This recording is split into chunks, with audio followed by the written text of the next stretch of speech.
Okay guys, this is the secure part of the jail. This particular area, this is our central control. It's like the main hub of all the security, all the communication goes through here. If we have any type of emergencies, they'll utilize the radio. The radio will go through here. What they would do is disseminate any information out over the airways for everybody to hear and respond to wherever the situation is. So we have two of these. There's one here, and we have one at the end, which I'll show you. The jail pretty much it's like a city within a city. So we have our Sky air packs for fires. You know, it'd be hard for the building to burn down, but you're talking about fumes, smoke, key track here, pretty much all of our keys that we need to utilize to move around in the facility. A lot of times, even when we respond to fires, we have to take emergency keys because usually the electricity goes out, so we usually have to do manual, okay?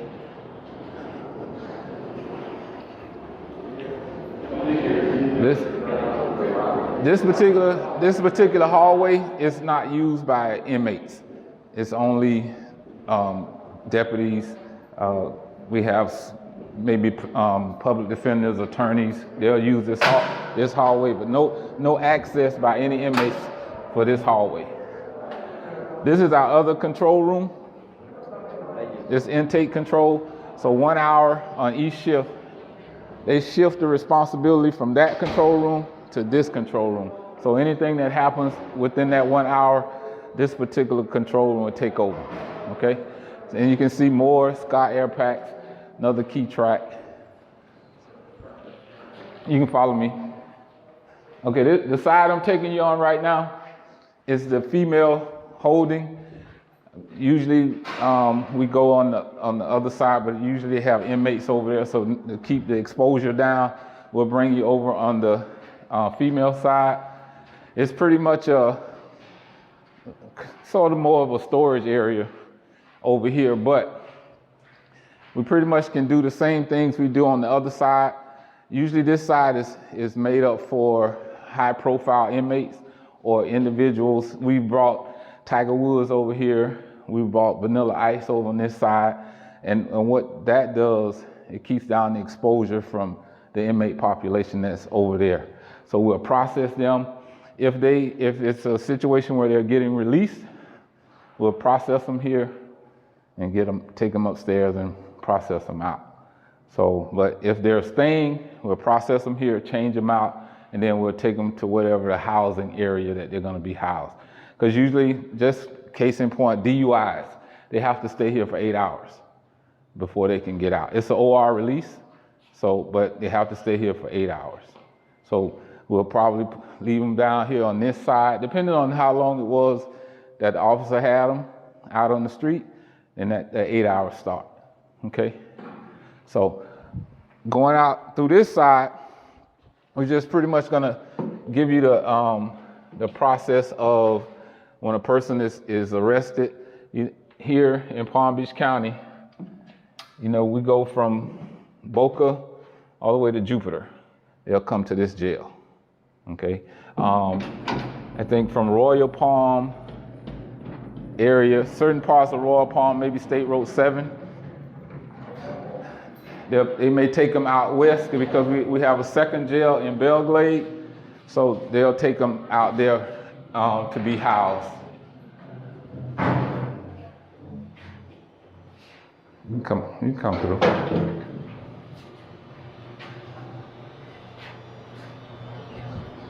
You'll notice every area that we have to have an egress, there's a control room. This is our salad port. So this particular person, for instance, you got an officer coming in here, they'll speak to them at the speakers, let them know what they're here for, who they're here for, they'll let them in. But so just for educational purposes, if he had an inmate, he'll be bringing that inmate in. The inmate has to stop here. They have to see the nurse. Ever since we had the COVID protocol, they have to see the nurse before they go into the jail. Okay, so they'll bring them in, they'll park, they'll secure their weapons before they even come in. They can't bring in weapons, they can't bring in cell phones, anything of that nature. Okay, so and then you have the male side. So when they come in, they'll let them in. They'll open this door here, put the inmate, secure the inmate over in the holding cell here. They'll go in. They'll put their paperwork in to property. They also have a booking desk person that they'll take their rough arrest into. So they hand the paperwork in to them. So to make sure all the paperwork. Say for instance, the person came in for, let's say murder. All the paperwork has to be correct in order for them to release them to go back out on the street.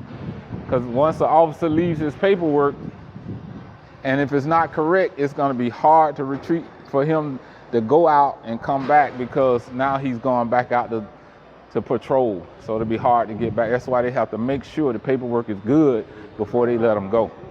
Okay? So, any questions? No questions? Okay. So you'll see he bringing them in. They have to give their ID, all the information to the person inside the control room. Yeah, it depends on what. Sometimes usually when we utilize zip ties, there was a mass arrest, or he arrested more than one person, and if he doesn't have multiple cuffs, he'll put them in the zip ties. Okay, yeah. So no more questions. We can head back through.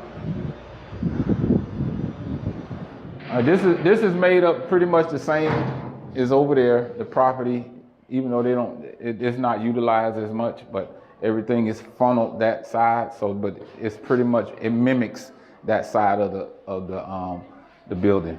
So are they just here until they're is this how long? What's the longest time someone? Well, if they're a pretrial inmate, we've had pretrial inmates here probably 8 years. Yeah, a couple years. Yeah. So they can stay but if here. Convicted, if convicted, a year and a day, they go to prison. Got it. A year or less, they can stay here and do county time. Okay. Yeah. So I've seen where they've gotten time consecutively that they've done 2 years here. So the judge will say you do a year and then you do another year of county time. That's happened. Interesting. Yeah. The 6th floor is our transition floor. Usually the inmates that come from intake, where we just came from, they'll bring them up here prior to going to court. Yeah. So say for instance, they came in last night and they got processed in and they got brought upstairs.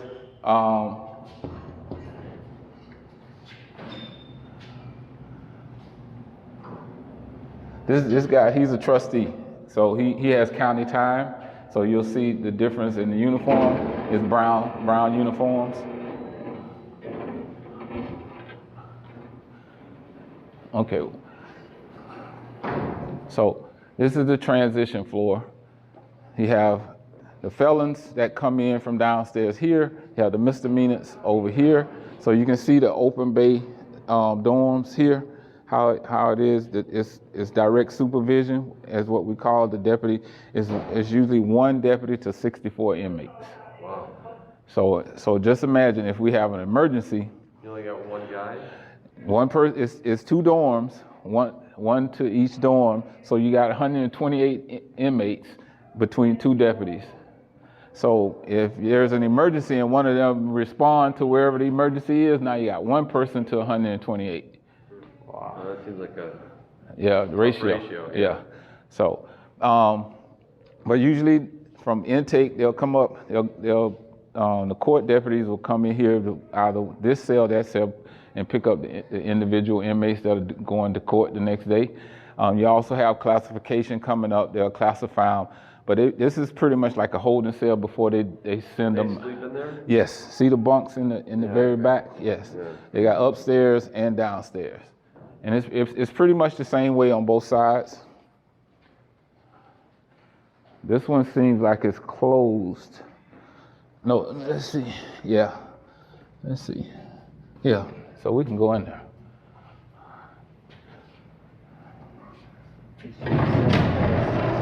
Let me make sure.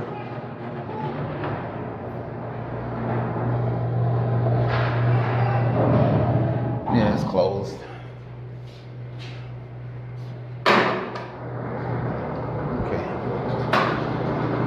Okay. So you get a first hand of what it looks like over there, and no inmates. So you got the officer station with the fans going. I'm assuming the air conditioner may have gone out. So they would just be with one, like she's yeah, in there by her. by herself. Yeah, with 64 inmates. Yes, or more. Sometimes it goes past that. Yeah. So you can see the showers. Yeah, showers upstairs, downstairs, and this is how it is on that side.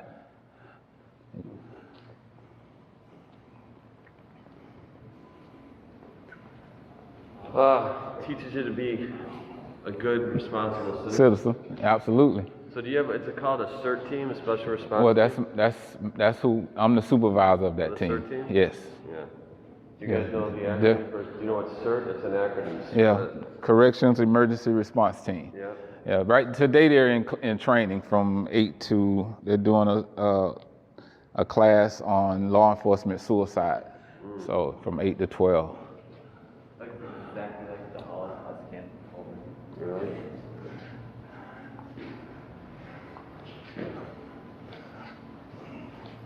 You notice the rec yards. This particular dorm and that dorm will feed off of that rec yard, and just the opposite side, that one. Well, actually, that South 6D is our confinement cell. So the inmates, the inmates there in that particular cell, they're in single man cells. 6D and 6A are single man cells. So especially 6D, they house inmates that are on administrative confinement. They house inmates that are on administrative confinement, protective custody, disciplinary confinement. So that particular cell is for confinement unit. 6A, pretty much, we'll bring inmates in. We still follow the COVID protocol. They still have to come in off the street and be quarantined before they go out into the cells. So you can see the single man cells. It's usually one person, but they have some double bunked. Like this is double bunked.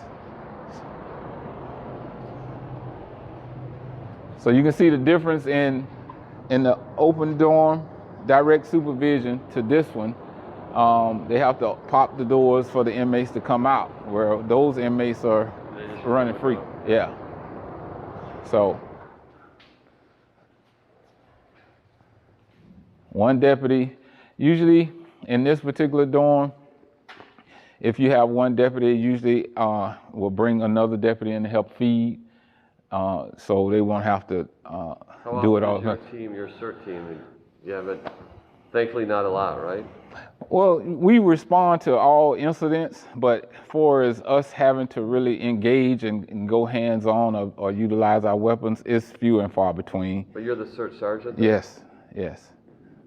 So it's not as I guess active, especially during the daytime. The worst times in a jail is during the hours of 4 and 12.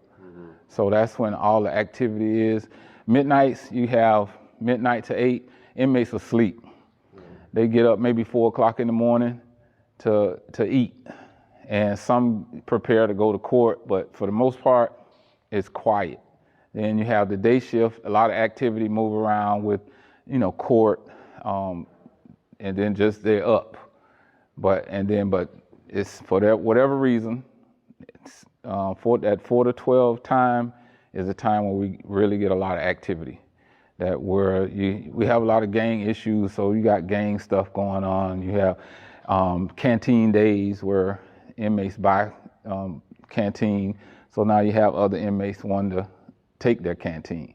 So it's a lot goes on. So matter of fact, my team, I'm adjusting our schedules so we can address a lot of those issues on that particular shift at both facilities. So, because we had that issue at both facilities and during that time frame. 1024 is an officer needs assistance. So just in case she was having an issue with an inmate, she get on the radio, call a 1024, and everybody's coming. Right. Everybody's coming. It's like the cavalry. Right. So usually, if we get there first, we address the issue, whatever the issue is. But it's she's there, and they're trained a lot. Always female in the male? If the female could be with the male? Yes. Wow. Yes. They're considered deputies. Right. They're considered deputies. Right. Yes. And the thing in here compared to outside, we have to know how to speak. We don't carry guns. We don't carry batons. Actually, my team is the only individuals that can actually have a taser. And they do have OC gel, the OC foam that they have. They have their mouth, the OC gel, their radio, and the handcuffs. That's what they have. Usually, my team, there's two of us, have bypass keys on the elevator. Elevators are the biggest issue. Small, and especially just case in point, if there was an issue during feeding, the bigger elevators that we came off of, they use those elevators to bring food to all the floors.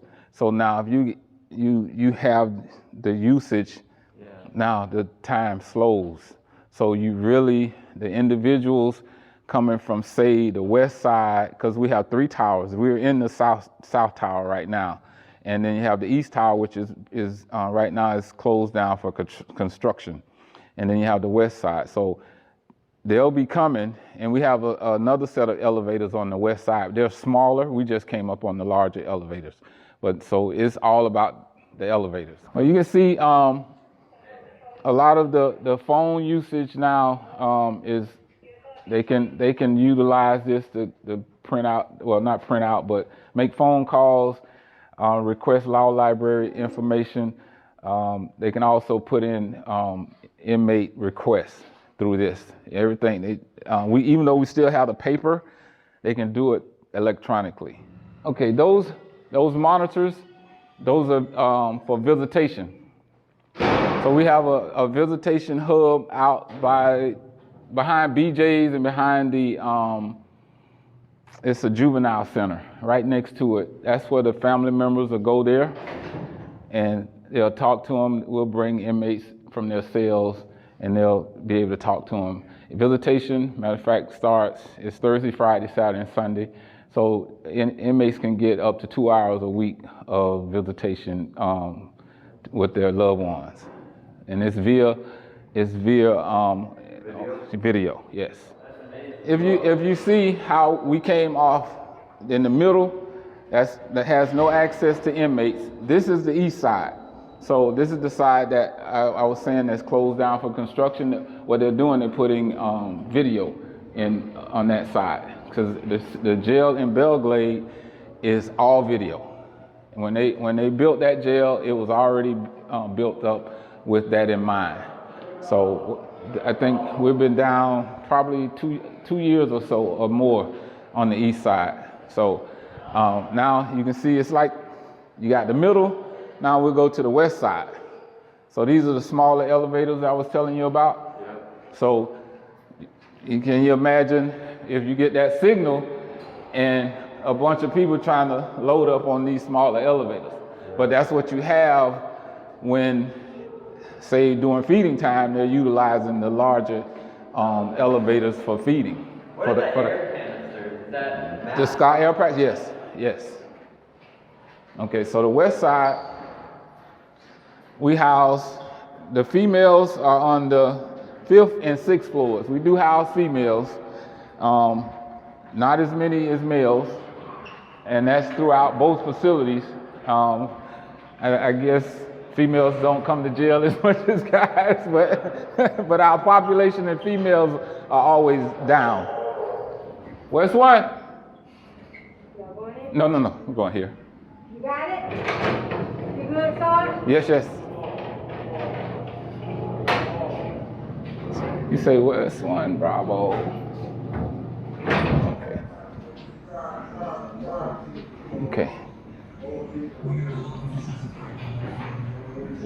Okay, you can see. Now this is the older section, built like 1983, I think.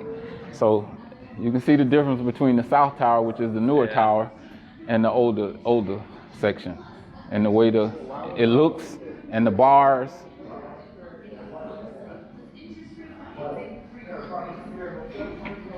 Okay. Thank you. And okay.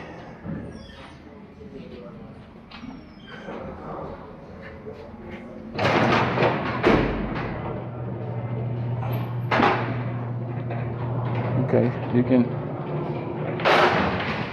and in this area you can see we have one shower versus on the south side we had about 4. So you can, all these, you have some that's double bunked and some that's single bunked. But I think these are all single because this is used as a segregation cell, which will house, like I said, upstairs, any disciplinary issues, any individuals that wanted to be protective custody. And anyone on administrative confinement. So this is the old section. It's been since like 1983. So this thing, I started in 82. Like I said earlier, anytime you have an egress, it's always going to be a control room. Hello. Hey. How are you? I'm well. Yourself? Good. Just have some visitors just to come out, check out the The tower? Yeah. Our control tower. So. Hey there, guys. So you can see that they can look into everything on the first 2 floors. This is what we call West 1 control, so they can see the first 2 floors. Then you have another control room that watches 3 and 4, and then another one that watches 4, 5 and 6.